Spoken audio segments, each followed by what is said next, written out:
ઘેર ઘેર ગાય પાળો, ઘેર ઘેર વૃક્ષ વાવો, કોમી એકતા, શિક્ષણ મેળવો, આધ્યાત્મિક પ્રગતિ, માનવતા, ઘેર ઘેર વ્યસન મુક્તિ તેમજ કન્યા કેળવણીનો બોધ આપતી પરંપરાગત ઐતિહાસિક મોટા મિયા માંગરોળની ગાદી કે જેઓના વડીલ સંતોએ ભારત વર્ષમાં પાછલા 750 વર્ષ પૂર્વે માનવતા અને કોમી એકતાને પ્રાધાન્ય આપવાના કાર્યનો પ્રારંભ કર્યો હતો.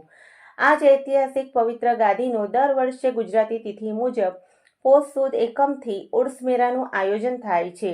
આજથી શરૂ થયેલો મેળો રાબેતા મુજબ 15 દિવસ સુધી ચાલશે.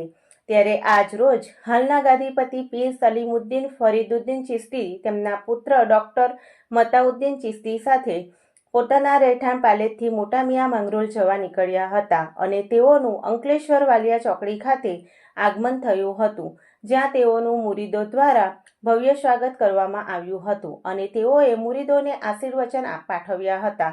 બાદ તેઓ મોટા મિયા માંગરોળ ખાતે જવા રવાના થયા હતા.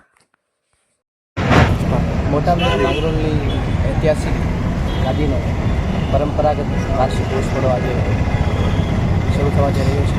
મોટા મિયા માંગરોળની ઐતિહાસિક ગાદીના એકમાત્ર અતિથિ પરંપરાગત સદાના શ્રી પીર હોલીનેસ ખ્વાજા સૈયદ સલીમુદ્દીન ફરીદુદ્દીન ચિશ્તીના સાનિધ્યમાં આ ઉત્સવ આયોજિત થશે. અહીંયા હિન્દુ, મુસ્લિમ, શીખ, ઈસાઈ તમામ લોકો ભેગા થઈને કોમી એકતાનું કારણ પૂરું પાડે છે અને આજના દિવસે વિશેષ સંદેશ આપવામાં આવે છે. આજના પવિત્ર અવસરે માનસાઈને મોખરે રાખી આપણે સૌ ભલાઈ માટે કરીએ એ જ આશા અને એ જ આભાર.